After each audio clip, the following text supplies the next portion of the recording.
Good morning students, welcome to TSN education class 7 chapter 3। ये last video है। There were 3 types of taxes on cultivation called kharaj and amounting to about 50% of the peasant produce on cattle and on houses. 3 type के उस समय कर लिए जाते थे, tax लिए जाते थे कल्टीवेशन खेती पर, जिसे खराज कहा जाता है था, जो कि पीजेंट से प्रोड्यूस होने वाला जो भी फसल होती थी उसका 50% होता था। सेकंड जो टैक्स लिया जाता था मवेशियों पर, जो मवेशी पाले जाते थे कैटल्स, उन पर लिया जाता था। और तीसरा जो टैक्स होता था, थर्ड जो टैक्स था, हाउसेस पर कलेक्ट किया जाता था, हाउस टैक्स होता था। It is important to remember that large parts of the subcontinent remained outside the control of the Delhi sultans. It was difficult to control distant provinces like Bengal from Delhi, and soon after annexing southern India, the entire region became independent. Even the Gangetic Plain, there were forested areas that Sultanate forces could not penetrate. It is important, ये याद रखना कि सब continent का large part Delhi के control से बाहर था। इसे इम्पॉर्टेंट करना, लर्न करना, रिमेंबर करना ज़रूरी है कि जो कुछ ऐसा पार्ट था, बहुत बड़ा भी है, इस सब कॉन्टिनेंट का, हमारे इस उपमहाद्वीप का भाग था जो कि दिल्ली के कंट्रोल से बाहर था, और दिल्ली से जो दूर क्षेत्र है बंगाल पर अधिकार करना कठिन था। नेक्स्ट जो है आपके साउदर्न इंडिया की जो जीत थी, उसके बाद वो जो पूरा एरिया था, पूरा जो रीजन था, वो इंडिपेंडेंट, स्वतंत्र हो चुका था। Even the Gangetic plain, there were forested areas that Sultanate forces could not penetrate. Local chieftains established their rule in these regions. Sometimes rulers like Alauddin Khalji and Muhammad Tughlaq could force their control in these areas, but only for a short duration. यहाँ तक कि जो Gangetic plains थे, गंगा के जो मैदानी इलाके थे, फॉरेस्टेड एरिया जहाँ घने जंगल थे, वहाँ पर जो सुल्तान है उनकी आर्मी जाने में सक्षम नहीं थी। लोकल चीफ्टेन्स जो थे उन्होंने यहाँ पर अपना रूल किया था इन रीजन्स पर। समटाइम्स, कई बार अलाउद्दीन खलजी, मोहम्मद तुगलक इन एरियाज़ पर कंट्रोल तो करते थे, पर ये कंट्रोल कुछ ज़्यादा टाइम तक नहीं रहता था, ये कुछ थोड़े टाइम तक ही इनका कंट्रोल रहता था। chieftains and their fortification. Ibn Battuta, a 14th century traveler from Morocco, Africa, explained that chieftains sometimes, जो 14th सेंचुरी में अफ्रीका के मोरक्को के ट्रैवलर इब्न बतूता ने बताया है कि जो चीफ्टेन्स होते थे, जो सरदार होते थे प्रमुख, वो किस तरह रहते थे। fortified themselves in mountains, in rocky, uneven and rugged places, always in bamboo groves. In India, the bamboo is not hollow, it is big. Its several parts are so intertwined that even fire cannot affect them, and they are on the whole very strong.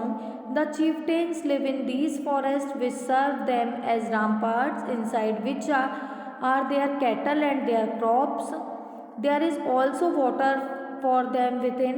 There is rainwater which collected here, hence they cannot be subdued except by powerful armies who, entering these forests, cut down the bamboo with specially prepared instrument. Fortified themselves in mountains, in rocky, चट्टानी जो उबड़ खाबड़ पहाड़ी area में fortified जो किले बनाकर जो चीफ्टेंस हैं वे लोग रहते थे। Places as well as in bamboo groves, और बैम्बू ग्रोव्स में जो बांस के झुरमुट बने थे कभी कभी, उनमें वे लोग रहते थे। इंडिया में जो बैम्बू है उनमें हॉलो नहीं रहता है, बिग होते हैं। इनके सेवरल पार्ट्स आपस में इंटरवाइंड, आपस में इस तरह से गुथे हुए होते हैं कि इन पर जो फायर है, आग का भी इफेक्ट नहीं होता है।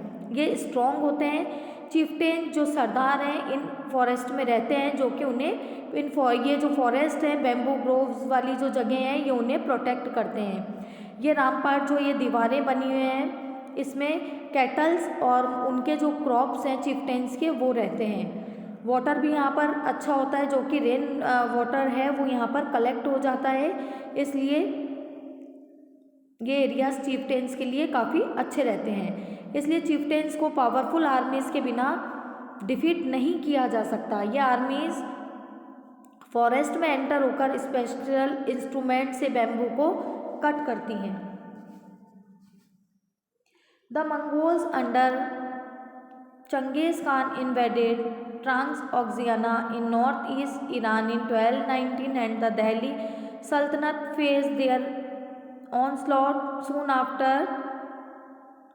Mongol attack on Delhi Sultanate increased during the reign of Alauddin Khalji and in the early years of Muhammad Tughlaq's rules. This forced the two rulers to mobilize a large standing army in Delhi, which posed a huge administrative challenge. Let us see how the two sultans dealt with this. Under Changez Khan, Mongols जो थे चंगेज़ खान के under Transoxiana जो कि आधुनिक जिसे हम Uzbekistan कहते हैं वहाँ पर उन लोगों ने हमला किया था। सून आफ्टर इसके बाद ही दिल्ली सल्तनत को इसके अटैक का सामना करना पड़ा था। अलाउद्दीन खिलजी जो थे मोहम्मद तुगलक के रूल के अर्ली ईयर्स में ही दिल्ली पर मंगोल्स के अटैक को इंक्रीज होते जा रहे थे। जो मंगोल से उनके अटैक बढ़ते जा रहे थे, हमले बढ़ रहे थे। इससे जो मजबूर होकर उन्होंने टू रूलर्स ने एक लार्ज आर्मी बनाई थी, जिसे कि बनाना बहुत ही ज़रूरी हो गया था उन लोगों के लिए, और उस लार्ज आर्मी को एडमिनिस्ट्रेशन के लिए संभालना काफ़ी बिग चैलेंज था। Let us see how the two sultans dealt with this. देखते हैं कि दो जो सुल्तान थे उन्होंने इस चैलेंज को कैसे एक्सेप्ट किया था। Alauddin Khalji, Delhi was attacked twice in 1299 to 300, 1300 and 1302 to 1303. As a defensive measure, Alauddin Khalji raised a large standing army. Delhi पर 2 टाइम्स अटैक हुआ 1299 से 1300 में, 1302 से 1303 में। डिफेंसिव इसका सामना करने के लिए या डिफेंसिव मेजर में अलाउद्दीन खिलजी को बहुत बड़ी एक मिलिट्री जो थी उन्होंने बनाई थी, आर्मी उन्होंने बनाई थी। Alauddin constructed a new garrison town named Siri for his soldiers. Alauddin जो थे उन्होंने नए गैरिसन टाउन सिरी नाम के बनवाए थे जहाँ पर उनके सोल्जर्स रहते थे। The soldiers had to be fed. This was done through the produce collected as tax from lands between the Ganga and Yamuna. Tax was fixed at 50% of the peasant yield. Soldiers को feed या खाना पर्याप्त देने के लिए गंगा यमुना नदी से जो भी प्रोड्यूस होने वाली फसल थी उसको कलेक्ट करके टैक्स के रूप में लिया जाता था। पीजेंट की क्रॉप से प्रोड्यूस होने वाले जो भी क्रॉप थी उसका कलेक्ट करके 50% टैक्स के रूप में लिया जाता था। The soldiers had to be paid. Alauddin to pay this soldier salaries in cash rather than iqtas. The soldiers would buy their supplies from merchants in Delhi and it was feared that merchants would raise their prices. To stop this, Alauddin controlled the prices of goods in Delhi. Prices were carefully surveyed by officers, and merchants who did not sell at the prescribed rates were punished. Soldiers को जो salary भी देनी होती थी, अलाउद्दीन खिलजी ने soldiers को इक्ता की जगह कैश देने की सोची। उन्होंने ये चूज़ किया कि इक्ता देने की जगह उन्हें कैश पेमेंट दिया जाए। सोल्जर्स अपनी आवश्यक चीज़ें दिल्ली के जो ट्रेडर्स से परचेज करते थे और उन्हें ये फियर रहता था ट्रेडर्स को लेकर कि ये जो ट्रेडर्स हैं इनसे इतना परचेज करने के बाद ये अपनी जो गुड्स की रेट्स हैं उनको इंक्रीज़ नहीं कर दें, अपने सामान की रेट को बढ़ा ना दें। अलाउद्दीन ने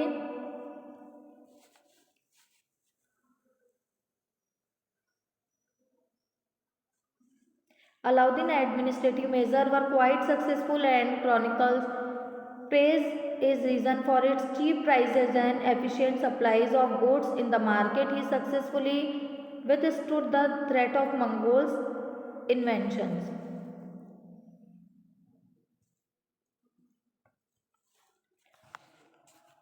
अलाउद्दीन ने गुड्स की प्राइसेस को कंट्रोल कर लिया था। ऑफिसर्स जो केयरफुली सर्वे करते थे कि गुड्स की जो रेट्स हैं कहीं बढ़ी तो नहीं है।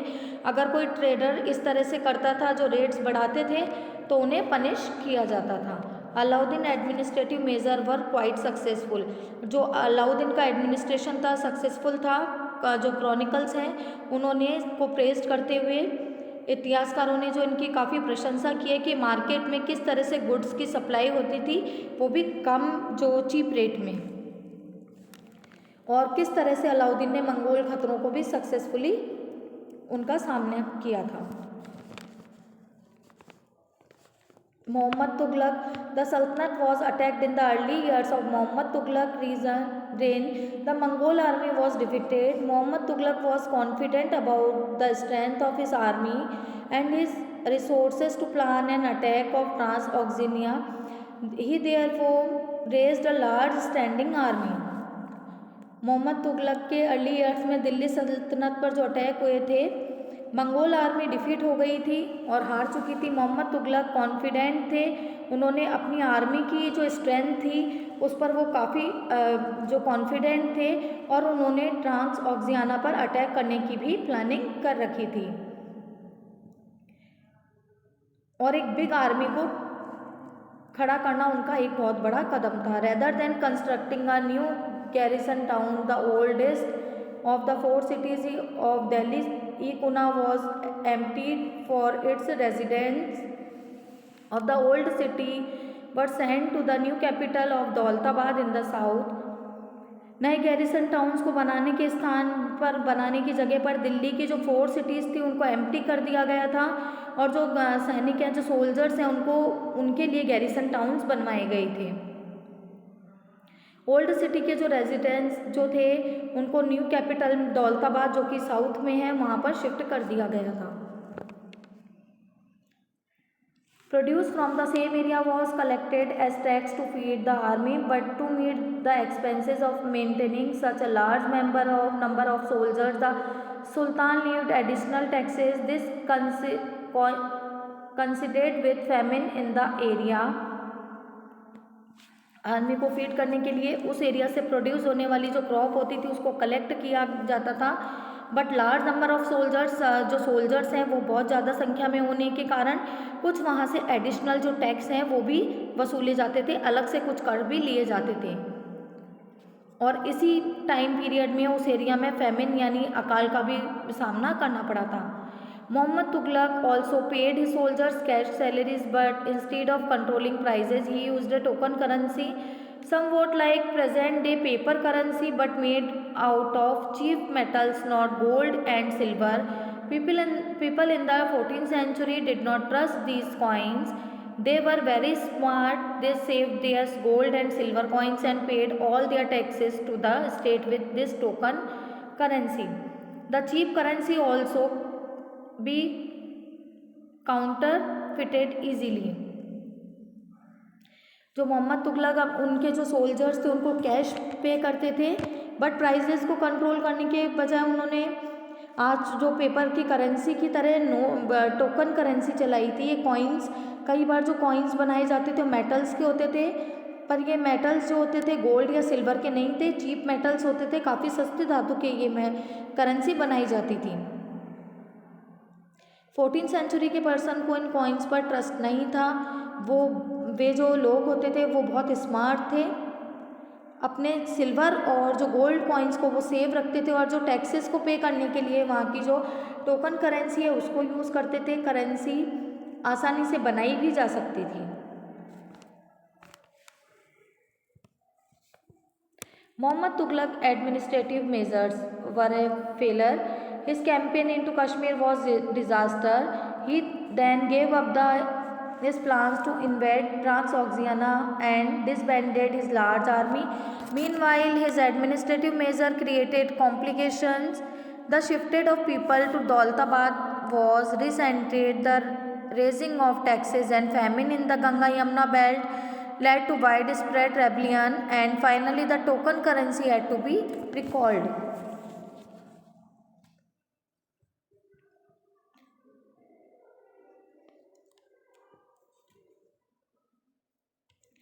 मोहम्मद तुगलक के जो एडमिनिस्ट्रेटिव मेजर्स हैं वो फेलर रहे थे, उन्हें सक्सेसफुल प्रशासनिक तौर पर उन्हें सक्सेस नहीं मिली थी। इस कैंपेन इनटू कश्मीर डिज़ास्टर, और उनका जो कैंपेन था कश्मीर का वो सफल नहीं रहा था। He then gave up his plans, उन्होंने जो ऑक्सियाना को अटैक करने का जो उनका प्लान था वे उसको छोड़ चुके थे। अपनी बिग जो उनकी आर्मी थी उसको भी डिसबैंडेड कर दिया था, भंग कर चुके थे उसके कारण। और उन्होंने जो एडमिनिस्ट्रेटिव मेजरमेंट के जो प्रशासनिक जो उन्होंने कदम उठाए थे उनके कारण भी कुछ कॉम्प्लिकेशंस क्रिएट हो गए थे, कई परेशानियां बढ़ गई थी। दौलताबाद शिफ्टेड करने से जो पीपल थे रिसेंटेड, काफ़ी नाराज़ हो गए थे। दौलताबाद में जो लोगों को वहाँ से शिफ्ट कर दिया था और वहाँ पर उनके सैनिकों के लिए छावनी बनाई गई थी, जिससे वहाँ के लोग काफ़ी नाराज़ थे। पीपल्स ने जो रेबिलियन विद्रोह शुरू कर दिया था। मोहम्मद तुगलक को फाइनली जो टोकन की जो करेंसी थी, जो मुद्रा थी, उसको बंद करना पड़ा।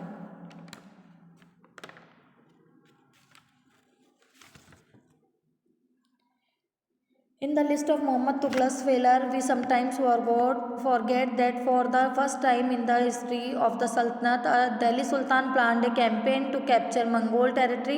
Unlike Alauddin's defensive measures, Muhammad Tughlaq's measures were conceived as a part of military offensive against the Mongols. Mohammad Tughlaq के फेलर की लिस्ट को देखते हुए भी आज हम ये कई बार भूल जाते हैं कि सल्तनत की हिस्ट्री में फर्स्ट टाइम किसी दिल्ली सुल्तान ने ये प्लान किया था कि मुग़ल टेरिटरी को कैप्चर करने का प्लान किया था, और कई जो कैंपेन थे वो चलाए गए थे इनके लिए, मुग़ल लोगों के लिए, मंगोलों के खिलाफ। अलाउद्दीन खिलजी ने डिफेंसिव मेज़र, अलाउद्दीन खिलजी के जो थे डिफेंसिव मेज़र तो काफ़ी अच्छे थे। मोहम्मद तुगलक ने मंगोलों के खिलाफ जो सैनिक अभियान चलाए थे वे भी काफ़ी प्रभावी थे। The sultanate in the 15th and 16th century, 15वीं और जो 16वीं शताब्दी में सल्तनत। तुगल डायनेस्टी के बाद यहाँ पर take a look at table 1 again. You will notice that after the Tughlaqs, the Sayyid and Lodi dynasty ruled from Delhi and Agra until 1526. By then, Jaunpur, Bengal, Malwa, Gujarat, Rajasthan and the entire South India had independent rulers who established flourishing states and prosperous capitals. This was also the period which saw the emergence of new ruling groups like the Afghans and the Rajput. Tughlaq dynasty के बाद 1526 से तक दिल्ली और आगरा के पर सैयद लोदी जो dynasty ने rule किया था। तब जौनपुर, बंगाल, मालवा, गुजरात, राजस्थान में एंटायर साउथ इंडिया में जो इंडिपेंडेंट रूलर थे, अलग अलग स्वतंत्र शासक राज्य कर रहे थे। वे अपने स्टेट को जो फ्लोरिश करना चाहते थे और उनकी जो कैपिटल्स थी वो काफ़ी उन्नत हो रही थी, प्रॉस्पेरस हो रही थी। Some of the states established in this period were small but powerful and extremely well administered. Sher Shah Sur 1540 to 1545 started his career as the manager of a small territory for his uncle in Bihar and eventually challenged and defeated the Mughal Emperor Humayun 1530 to 1540, 1555 to 1556. Sher Shah captured Delhi and established his own dynasty.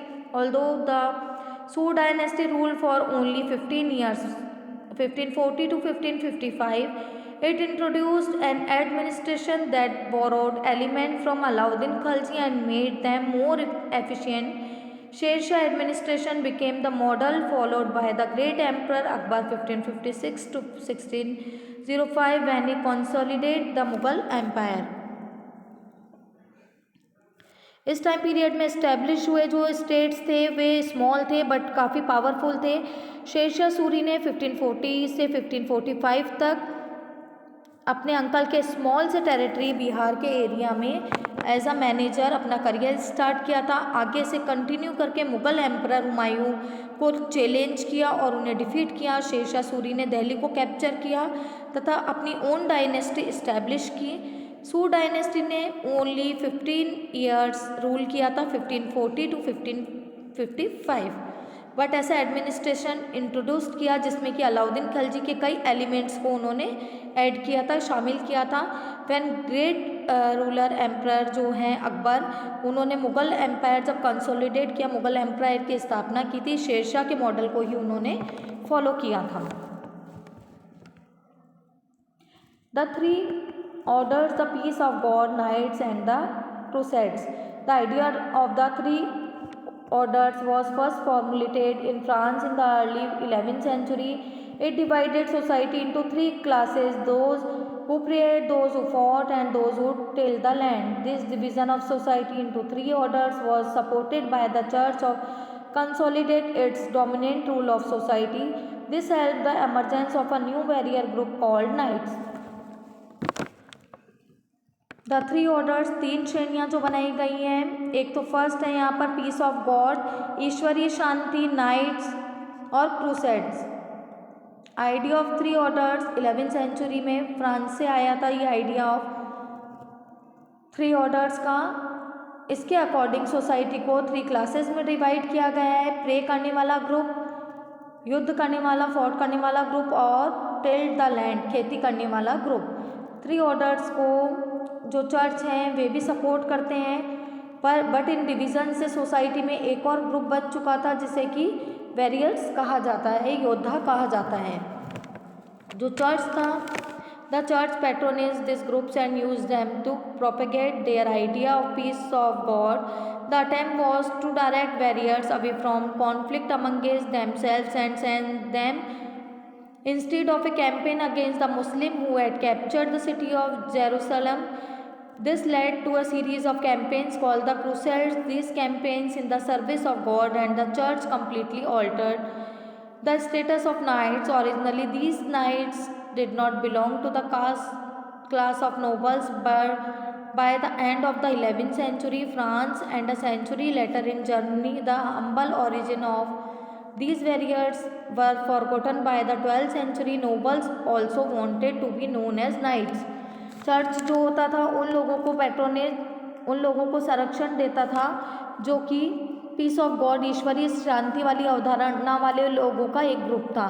Warriors को Muslims के against जो campaigns होते थे उनमें भेजा जाता था, और वॉरियर जो थे उन्होंने यरूशलेम जो सिटी थी उसको कैप्चर कर लिया था। इस कैंपेन से एक श्रृंखला बनी थी जिसे कि क्रूसेड्स धर्मयुद्ध कहा जाता है। 12th सेंचुरी में नोबल्स को भी नाइट्स कहा जाने लगा। आपका चैप्टर कंप्लीट। Thank you.